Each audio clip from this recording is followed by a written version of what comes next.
Our focus right now is on ensuring that Canadians who are staying home from work have enough money to be able to buy groceries and pay their rent. These are measures that we will be moving forward with in the coming days to ensure that people can keep themselves and their loved ones safe and healthy. The last thing we want right now is for people to worry about job security. That's why I've asked our team to start drafting legislation to protect workers and families. If this law is passed, it will ensure that if you are in quarantine because you're experiencing symptoms or you've been asked to self-isolate, you will not lose your job. If you're a parent and you need to stay home to look after the kids while schools are closed, you will not lose your job.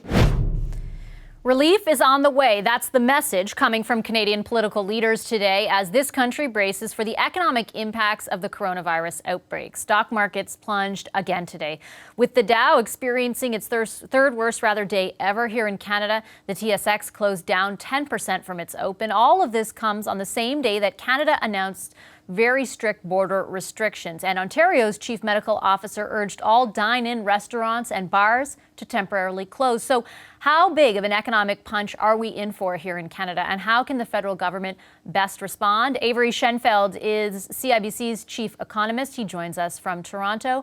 Pedro Antunes is chief economist for the Conference Board of Canada. He's in Chelsea, Quebec. Hi to both of you. Thanks very much for being with us. Avery, I'm going to start with you. Can we just start with the markets for a second? And if you could break down, especially in light of what happened with the Fed yesterday, that's the central bank in the United States for our viewers, they slashed their rates to basically nothing, and still a rough day on the markets. Tell us what we should know, Avery. Well, what the Federal Reserve is doing is making sure that the financial system is functioning, and they're doing that, and they're making sure that interest rates are as low as they can be. They've done a good job of that as well. But first of all, we're seeing the spread, or the extra interest premium that businesses have to pay when they borrow, has widened out. So government interest rates are very low. Corporate borrowing costs not quite so low because people are worried about default. And I think overwhelming all of that from the point of view of the financial market is, what about earnings? How many businesses are going to be shut down or substantially diminished? And key here is for how long? Because if the markets had a sense of when will things be back to normal, there might be a bit less panic. But that sort of uncertainty is exactly what markets don't like dealing with. Pedro, can we sort of dig down into exactly that? And that is some of the decisions that we're hearing announced by various public health officials across this country, including the one we read off the top there of the introduction, in that Ontario is saying close your bars, close your restaurants. We've seen it happening all throughout the United States. We are anticipating that we'll hear more of that in the days to come in this country. What kind of an economic impact does that have? Yeah, well, it's something that we are struggling to get a handle on. Essentially, we are going to see the shutdown of a number of key service sectors in Canada. What will be the ramifications of this through the supply chain is going to be very interesting.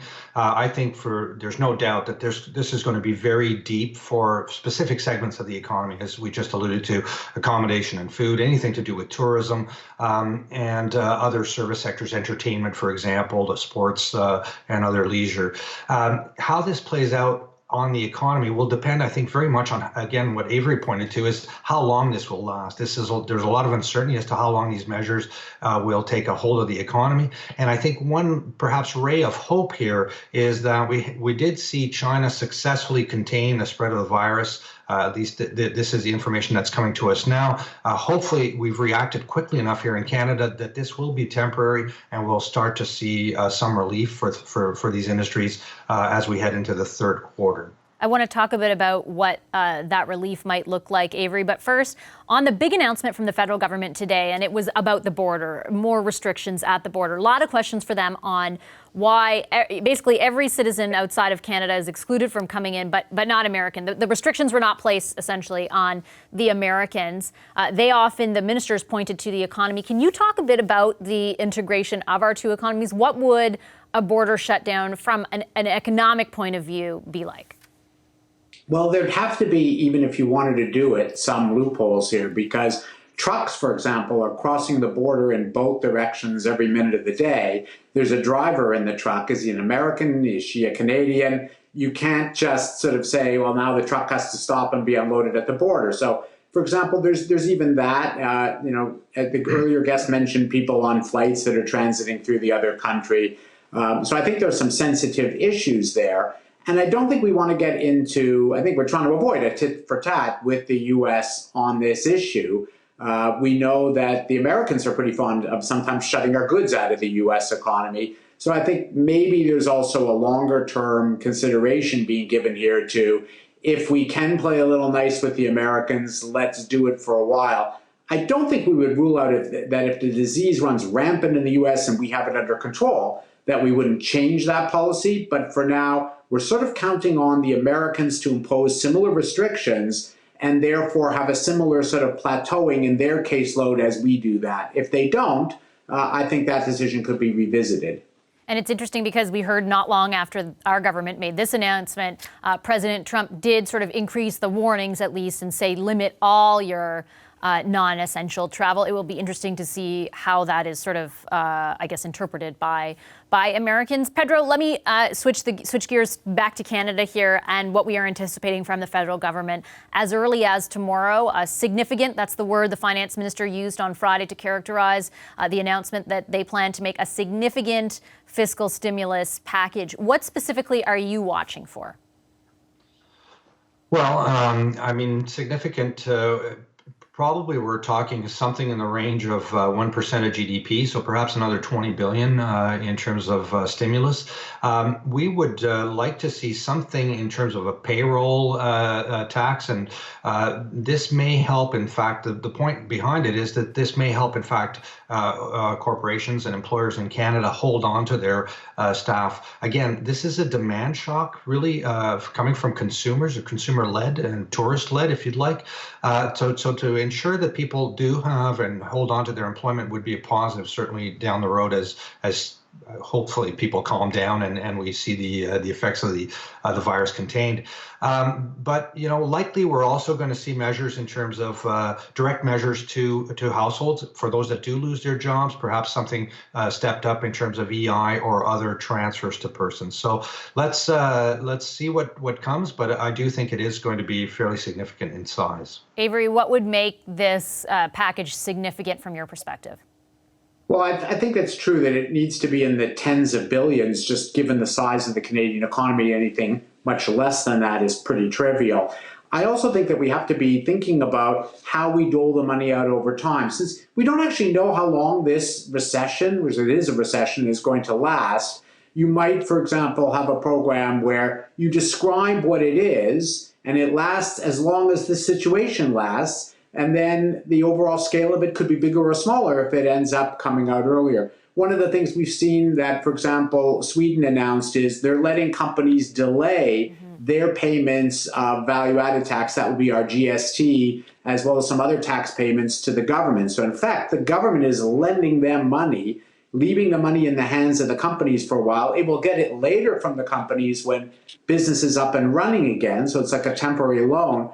But trying to reduce the stress on the corporate sector, the small business sector, so that they can, for example, pay the rent on the storefront while the store is shut down. Those kind of clever ideas may be something that the government could try to look at. In addition, as was said, to making sure that people who lose their jobs still have some spending power while they're unemployed, but also as the economy starts up again, we'll want some spending power out there to get spending going again. Let me just quickly follow up with you on a point that you said right off the top there, and that is about the recession. Is the recession a guarantee? I mean, it almost feels silly to ask it given what we're seeing right now. I bet it is. But do we know, I guess, how not how long it lasts, but how deep it could be? So we know that it's going to be quite deep in the current quarter, because if you just add up the share of GDP that's made up not just by travel and tourism and restaurants, but also, for that matter, education institutions that are shut down and so on, you're talking about enough to make a serious dent in economic activity. So just the things we're telling people don't do that would constitute a recession. Now, that's a weird recession because we've sort of forced it on the economy as a health measure. And how long it lasts depends on really, in part, when we can get back to normal, partially or fully. There is a second recession going on here, which is an oil patch recession. And that one, is not going to be over in a quarter because the oil companies out in, Alberta, for example, they're cutting back on their capital projects. That's going to throw some people out of work. And that's not going to be magically over when the disease sort of starts to fade away. Pedro, can I quickly ask you the same question? I just have a few seconds left, but what are your thoughts where a potential recession is concerned? Yeah, well, and again, I would agree with Avery here. We're definitely going to see a decline in GDP in the second quarter, and the question is how long does it last, and will it really start to affect employment in a significant way that we do start to feel the pain of this? Because of course, a recession and the pain of a recession is when we start to lose jobs. We technically define a recession as 2 quarters of negative growth. So that will depend very much on, again, how quickly we are able to stymie this spread of the infection, and whether we see this continuing into the third quarter. But I would agree. I think it's going to be very, very steep in the second quarter. We'll feel the pain, especially in certain segments that we've talked about. Okay, I'm going to leave it there. I want to thank both of you very much for your time and your insights this evening. Thanks to Avery Schenfeld, CIBC's chief economist, as well as Pedro Antunes, chief economist for the Conference Board of Canada. Hi, I'm Vashi Capellos, host of Power in Politics. See more of our show by subscribing to the CBC News channel or click the link for another video.